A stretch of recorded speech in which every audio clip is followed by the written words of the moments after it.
is Clemson defensive coordinator and former 2016 Broyles Award winner Brent Venables. We'll turn it over to John from the Sugar Bowl for moderation. John? Thanks for joining us this afternoon, Coach. We really appreciate your time in a busy time, I know. What we're going to do, we'd like you to start with a brief opening statement, but then we'll go ahead and open it up to questions from the media. So if you'd like to start out, that would be wonderful. Yeah, just incredibly excited, thankful, for the opportunity to be able to play back in the Sugar Bowl.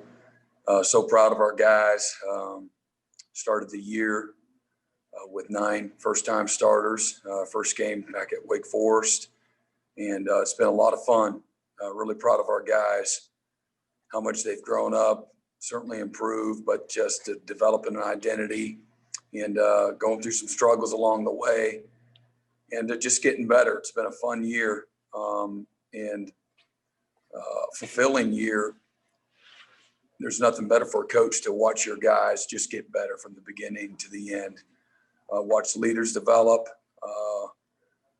watch freshmen really get their feet wet and learn how to play the game at a high level, and just coming together, just the chemistry and those types of things are developed throughout the course of the season, and overcoming a lot of adversity. Everybody in college football, what a crazy year it's been, and but just thankful, for our players, their families, the sacrifices that have been made. Certainly for our fans and our administration, our coaching staff, and our families, and just got a great perspective, on the opportunity, that we have, and again, just thankful more than anything else, for our players and all of their hard work and their investment, in Clemson and trying to make this a special, historic year. Our first question is from Gene Sapikoff at the Charleston Post and Courier. Hey, Brent, hope you had a great Christmas. You just talked about your leaders, and I want to ask you something about particularly your senior guys.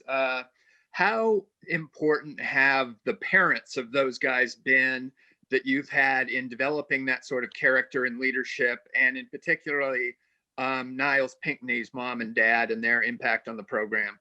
Yeah, without their support, players, they're going to get support from the people in this building, certainly. And we also got to be the same ones that, demand more and to demand their best every day.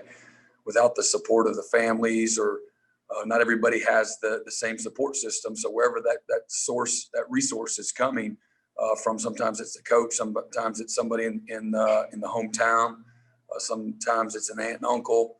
Certainly for Niles, it's his family, and they live just down the road, having moved from Well Branch to right down the road here in Pendleton. It's been a great, source of support for, again, not only him, but also nourishing the things that we're all about as a program, as a football family. So their leadership, there's no question we wouldn't be here without those leaders, Niles included. Seeing him grow up, even as a fifth-year guy, to see him grow up has been really satisfying, and thankful for again him just sticking in there, because there's been a lot of things that have happened with Niles, injury-wise in particular, and then playing behind a bunch of other great players, and but he's always been a guy that's always been ready when given his opportunity. A couple of years ago in the national championship, he's in there making a critical tackle, a critical stop on a fake field goal in the national championship. And so just very, very proud of him. And again, just thankful for, again, like you said, the support system from our players, parents, second to none. We're incredibly fortunate. Go to Rob Oler from the Columbus Dispatch.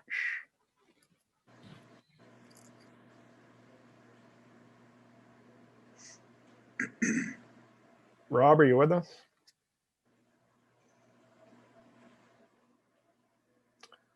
We'll go to Bill Landis from The Athletic. Hey, Brent. How is Justin Fields a different kind of player from the guy that you all played against last year? I don't see a whole lot different. He's a terrific player, can do it all, can run, can throw with precision, run with strength, and play with great poise. He's a great leader, very natural, got an incredible skill set, great presence in the pocket, and he's without question their leader, on offense. So everything goes through him. He's a great game manager as well, and but poised and experienced, and just incredibly talented. I see more similarities than differences. We'll go to Paul Meyerberg from USA Today. Hey, Brent, could you describe for me, if you can, the impact and legacy you think Trevor Lawrence is leaving and will leave behind when he does end his career at Clemson? Yeah, I mean, the great quarterbacks are defined by, how they win, and nobody's done it better. What I love about Trevor, he's a fierce competitor, really hard on himself, always demands more from himself, but he's got this steadiness that the great ones have. And he's got a unique quality, makes everyone around him better. He's the first to shoulder the blame. He's willing to be in the back of the line as a leader and serve, and just has tremendous humility, and has since the day he's gotten here. So again, he comes from, talking about parents, just wonderful people, and just he's been a joy to be around. And but legacy, I mean, we've been fortunate to have some great ones here, and nobody's done it better than Trevor, and again, just done it in a very first-class way. We'll now go to Trevor Groves from cutigers.com. Hey, Coach. Chris Olave is obviously a great receiver. Missed the Big Ten championship game. How much of a difference maker will he be, and how difficult is he to prepare for? Yeah, he's a great player. He can take the top off the defense, very savvy, really understands ball, and can make all the competitive plays. He's got speed, length, size, toughness, savviness. This would be the best, group of receivers that we've played against, this year. So we'll be challenged for sure, but Chris is a terrific player. Now go to Scott Rabelais from the New Orleans Advocate. Brett, obviously, Dabo's comments about Ohio State and where he ranked them got a lot of attention. How much? Maybe some people have taken it one way or another. How much is that just Coach Swinney and his frankness? You've probably gotten used to over the years. Yeah, I mean, he's going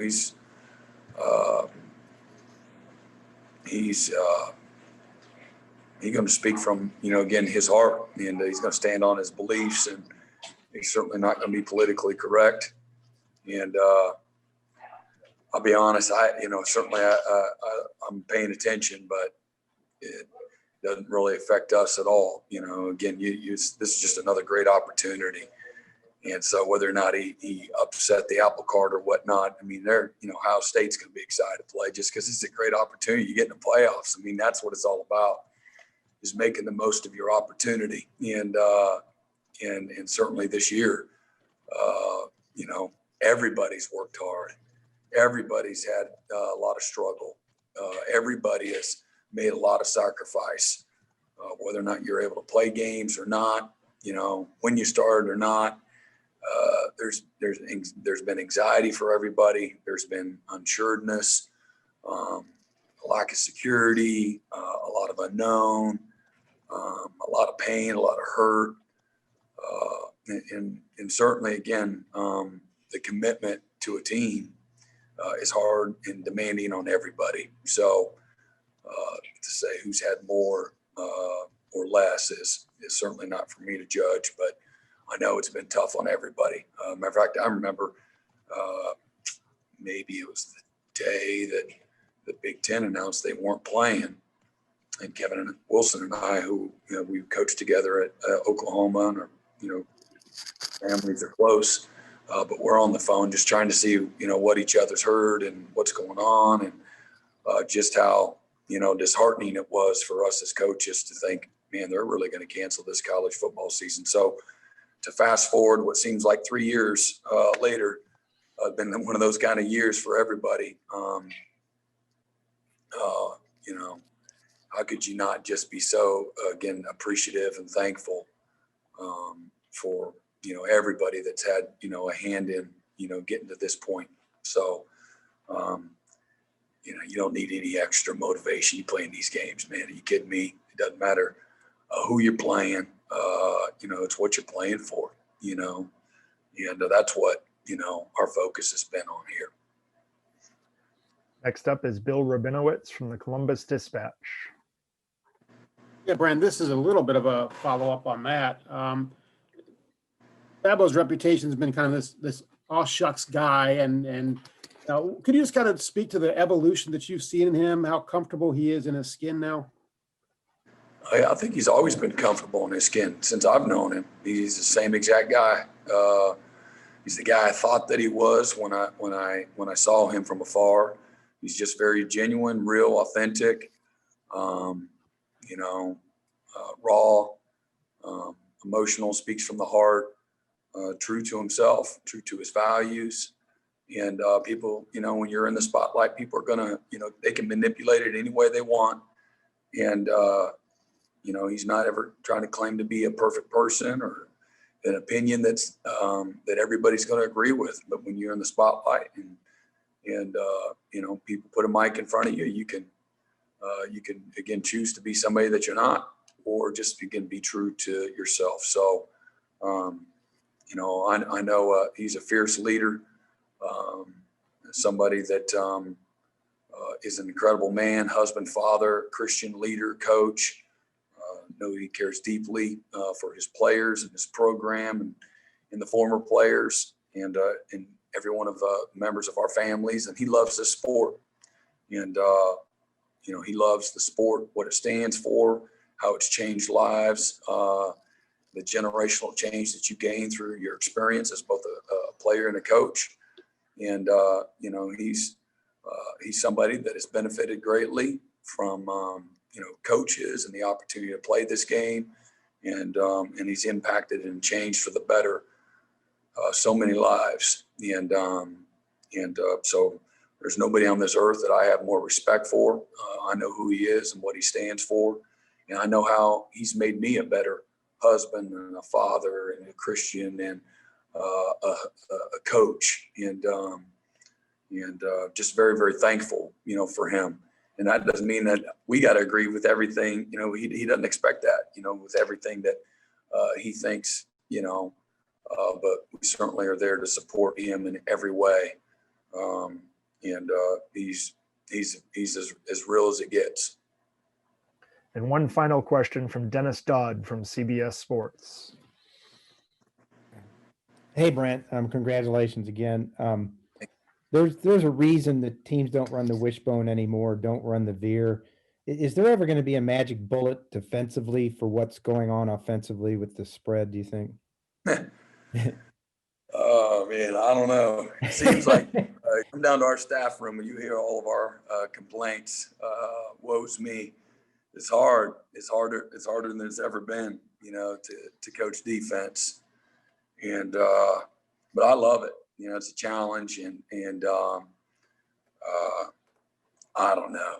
It's tough, but again, hey man, you try to do the best you can, and try to help your players. And a lot of the rules, again, they get to decide when they snap the ball. They get to decide when, if things don't work, they get a punt. On defense, you got to stay on the field, and you got to stop people. That's the name of the game. So I love it. I love the challenge of it. There's been different things, in the 27, 28 years that I've coached, there's been a variety of things that have changed. And like you mentioned, you went from the option to the spread and all the different intricacies. There's still more that's the same than not. And the fundamentals of the game don't change. The physicality of the game don't change. The precision, the timing of things, a boxer's punch, the great ones, that's always been the same, their ability to time it up and, the strategy that goes behind it. Certainly there's some of that, but there are a lot of option principles and a lot of what you see just from a different presentation. So, we kind of attack it with, everybody's against us kind of a mindset. And so it's a lot of fun. I'll be very honest, but it is more challenging now than ever. And because a lot of the rules, there's some gray area, and I just use, the RPOs, for example. The NFL, you don't watch an NFL game and watch there be any gray area whatsoever. If that lineman's down the field, he's down the field. If the mark is 3 yards, if they're beyond 3, then just, call it then when it happens at 3. And I think people that have actually been out there that have expressed concern about some of the rules and just pushing the envelope, so to speak, is because of their experience and some things I'm talking about. Whatever those rules are, is harder than ever for officiating crews to manage the game now more than ever too. And but anyway, I'm not complaining. You just asked the question. I love what I do. I love the challenge of being a defensive coach. But things that stay the same, your fundamentals, technique, physicality, mindset, that hadn't changed. Thank you very much for your Thank time, you. Coach, and good luck in the rest of your preparation.